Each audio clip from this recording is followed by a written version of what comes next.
जब महाभारत का युद्ध होना निश्चित हो गया, वो महाभारत का युद्ध धर्म अधर्म के बीच में हुआ। कौरव अधर्मज्ञ हैं और पांडव धर्मज्ञ हैं।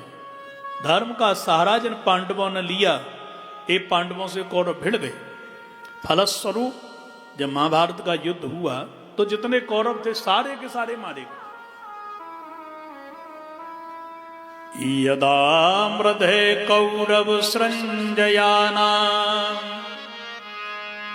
वीरेश्वथो वीर गतिम गतेषु ब्रकोदराभिद्ध गदाभिमर्श भग्नोरुदंडे धृतराष्ट्रपुत्रे। महाभारत का युद्ध हुआ, फलस्वरूप द्वारकाधीश ने इशारा कर दिया, भीम भैया जरा युद्ध को ठीक तरह से लड़ो। और गदा को द्वारकाधीश का इशारा पा करके भीम ने दुर्योधन के जंघा में प्रहार कर दिया, चला दिया। इसकी जंघा टूट गई सज्जनों, नीचे गिर गया, रक्त रंजित हो गया, बस रो रहा था। इसने मैं दौड़ करके आ गया अश्वत्थामा। अश्वत्थामा को देख करके दुर्योधन ने कहा, मित्र तेरे जैसे मित्र होते हुए मेरी ये दुर्दशा। अश्वत्थामा ने कहा, मैं क्या करता, तूने मुझे कुछ पद ही नहीं दिया। सेनापति भीष्म पितामह को बनाया, उनकी मृत्यु होने पर मेरे पिता द्रोणाचार्य जी को बनाया, उनकी मृत्यु होने पर तुमने कर्ण के लिए सेनापति बनाया, मुझे तो नहीं बनाया, मैं कर क्या सकता था। दुर्योधन ने कहा कि मेरे पास सेना तो नहीं है मित्र, बिना सेना के तुझे मैं सेनापति बनाता हूं, क्या चाहते हो मित्र। दुर्योधन ने कहा कि बस केवल यह चाहता हूं, मरने से पहले एक पांडव का सिर काट करके मुझे दे दे, और कुछ नहीं चाहता।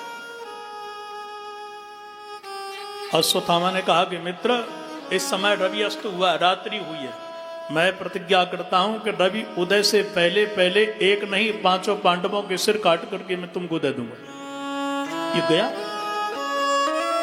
उस समय सज्जनों पांडवों को लेकर के द्वारकाधीश द्रौपदी को साथ में लेकर के कुरुक्षेत्र में जो लड़ाई हुई उन स्थानों को दिखाने के लिए चले गए। यहां इसको मारा, यहां इसको, यहां अभिमन्यु ने वीर गति प्राप्त करी। ये पांडव तो वहां घूम रहे थे और पांडवों की सैया के ऊपर जाकर के द्रौपदी के 5-5 बेटा शयन कर गए। अश्वत्थामा ने देखा कि यही पांडव है, सोते हुए बालकों के सिर काट दिए और कपड़े में बांध करके लेकर के चल पड़ा। आकर के दुर्योधन जहां करा रहा था, अश्वत्थामा ने कहा, मित्र जैसे मैंने कहा वैसा ही किया है। देखो रवि उदय तो नहीं हुआ है ना, मैं एक नहीं 5 पांडवों के सिर काट के लाया हूं। खुशी के मारे प्रसन्नता से दुर्योधन बोला, मित्र मुझे 5 पांडवों से कोई लेना देना नहीं, मुझे तो जिसने मेरे 99 भाई मारे हैं 100वां मुझे मार डाला, ऐसे भीम के सिर को मुझे दो।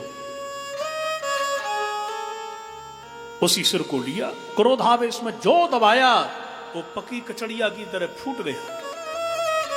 दुर्योधन को एक पल का समय नहीं लगा समझने में कि पांडव नहीं, ये उनके बेटा है, भीम का बेटा है। चीख करके बोला, मित्र तूने क्या कर दिया, ये पांडव नहीं, ये तो पांडवों के बेटा हैं, अब तुम्हारे कुल में कोई रहा ही नहीं, ये तूने क्या कर दिया। और ये मर गया। इसको महात्मा मतंग का साप लगा है। सज्जनों जीवन में तुझे जब ज्यादा प्रसन्नता होगी और ज्यादा तुझे दुख होगा, दोनों की संधि होगी, तेरी मृत्यु होगी, ऐसा महात्मा मतंग का साप लगा है। आज प्रसन्नता ये सुनने को मिली कि पांडव मर गए, पर दुख ये मिला कि पांडव नहीं पांडवों के बेटा हैं और ये मर गया। उधर भ्रमण करते करते पांडव द्रौपदी के साथ द्वारकाधीश के साथ में आए और जैसे ही आए द्रौपदी कक्ष में प्रवेश कर रही, क्योंकि पांडव तो शिविर में रह रहे थे, युद्ध पूरा हुआ था, ये कुरुक्षेत्र की घटना थी। रक्त रंजित सैयाओं को निहारा, निहारते ही तो पछाड़ खा के गिर पड़ी। हे द्वारकाधीश ये क्या हो गया, जोर से चीख। माता शिशूनां निधनं सुतानां निशम्य घोरम परितप्यमाना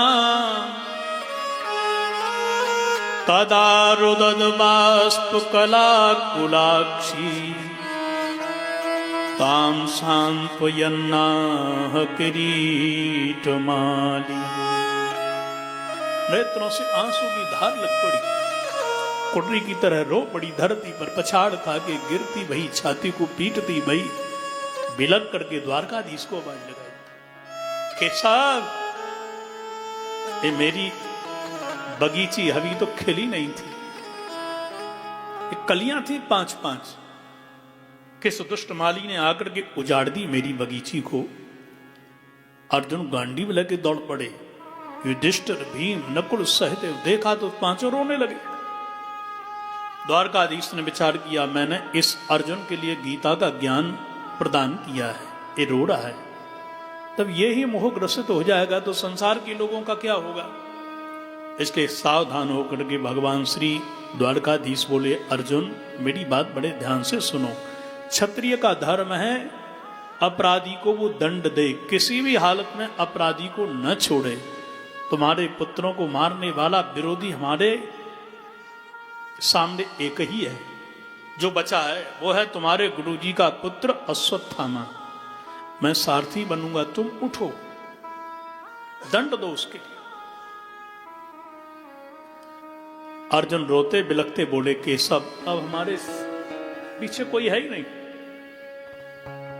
हमने युद्ध लड़ा इसलिए दिल्ली को जीता, इंद्रप्रस्थ को, हस्तिनापुर को जीता कि हमारे 5-5 पुत्र हैं।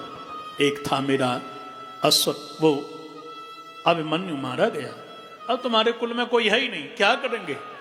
भगवान ने कहा तेरे पुत्र अभी भी कह रहे हैं पिताजी हमारे हत्यारे को छोड़ना मत, उठो। गांडीव लेकर के अर्जुन बैठे रथ पर, सारथी बने द्वारकाधीश, और जो रथ को दौड़ाया कि अश्वत्थामा ने देख लिया अर्जुन मुझे छोड़ेगा नहीं, सो प्राण बचाने के लिए जाने ब्रह्मास्त्र को छोड़ दिया। और जो ब्रह्मास्त्र को छोड़ा तो अर्जुन ने तो गांडीव केशव के चरणों में रख दिया, प्रभु मेरी रक्षा करो, 5 बेटा मर गए, अब मुझे नहीं छोड़ेगा ये जो सामने से आ रहा है अग्नि से जलता हुआ ब्रह्मास्त्र, मेरी रक्षा करो। और अर्जुन बड़े करुण क्रंदन भाव से शरणागत हो गया। पाहि कृष्ण कृष्ण महाबाहो भक्तानां अभयंकर त्वमेको दह्यमानानां अपवर्गोऽसि संसृते। हे महाभाग, हे महाबाहु, हे कृष्ण द्वारकाधीश मेरी रक्षा करो, मेरी रक्षा करो। तुम तो भक्तों को अभय देते हो और ये तो सामने से भय आ रहा है, मैं डर रहा हूं। भगवान ने देखा कि अर्जुन कपरा है। भगवान द्वारकाधीश बोले अर्जुन डर रहे हो? अरे कोई भाला लेके दौड़ रहा है तो माला से काम नहीं चलता है, तुम भी भाला उठाओ, भजन करो, शास्त्र पढ़ो, गीता पढ़ो, भागवत पढ़ो। और यदि कोई तुमको लूट रहा है तो फिर शास्त्र को रख दो, थोड़ा शस्त्र भी थाम लो। बोलो राधे राधे। तुम भी तो ब्रह्मास्त्र जानते हो ना, उठाओ। और जो ब्रह्मास्त्र उठाया और महाराज चलाया, दोनों ऐसे टकराए जैसे प्रलय हो जाएगा। भयंकर शब्द हुआ, अर्जुन ने दौड़ करके लपक करके अश्वत्थामा को पकड़ लिया और कचक ग्रहित करते हुए तलवार मारने वाले थे, पर तुरंत सावधान होकर के बोले नहीं मारूंगा, पर जिसके 5-5 बेटाओं के सिर काटे उसके सामने मारूंगा, चल तुझे। घसीटते हुए ले जा रहे थे। आश्चर्य की बात देखो, 5-5 बेटाओं की मृत्यु को याद करके अर्जुन के नेत्रों में रक्त उतर पड़ा, पर द्रौपदी ने जब देखा तो चीख पड़ी, क्या कर रहे हो अर्जुन, छोड़ दो। उवाच चासहन्त्यस्य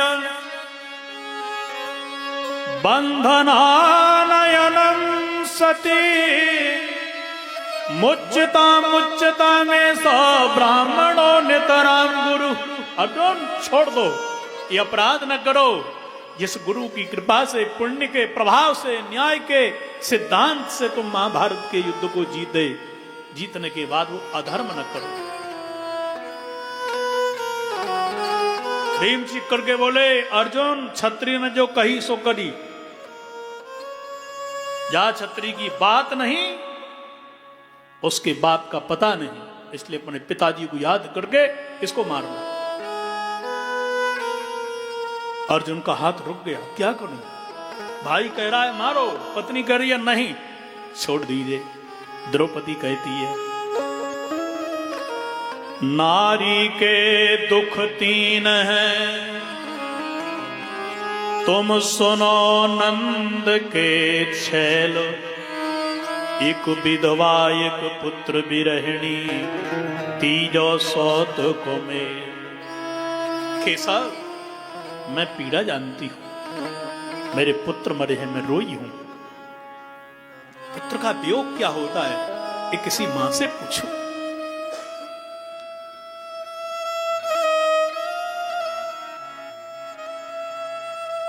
एक तो विधवा, वो इसकी मां हो गई, पहला संकट उसके साथ में। दूसरा, यदि पुत्र मर गया तो वो किसके सहारे रहेगी? मेरे बेटा मर गए, पति तो है ना, मैं तो रह लूंगी पतियों के सहारे, पर इसकी मां किसके सहारे रहेगी? मैं नारी हूं, नारी की पीड़ा को जानती हूं, इसलिए छोड़ दीजिए आप इनको न मारिए। अर्जुन ने विचार किया कि द्रौपदी कहती है नहीं मारना है, भीम भैया कहते हैं मारो, करूं तो करूं क्या?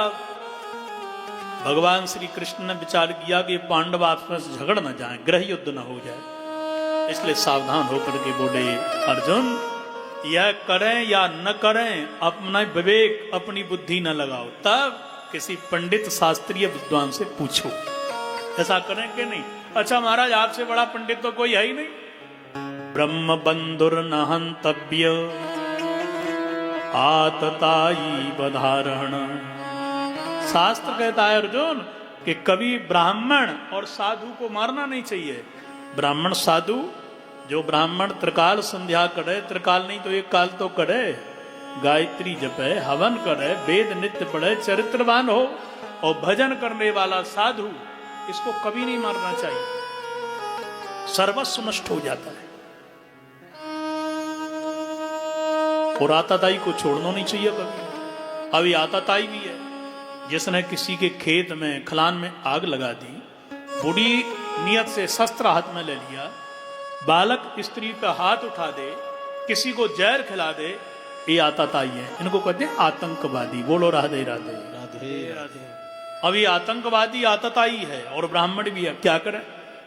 अर्जुन ने विचार किया कि जितने भी बड़े बड़े हैं, व्यास, पंडित, संत, ये गद्दी पर बैठते हैं, खूब मालाएं गले में पड़ती हैं, खूब माल भी मिलता है, तो एक गद्दी पर, ऊंची आसन पर बैठने वालों को दंड भी तो ऊंचा बड़ा ही मिलना चाहिए ना, सबके बराबर क्यों? ऐसी मौत दूंगा जितनी बार दिन में याद करेगा उतनी बार मरेगा।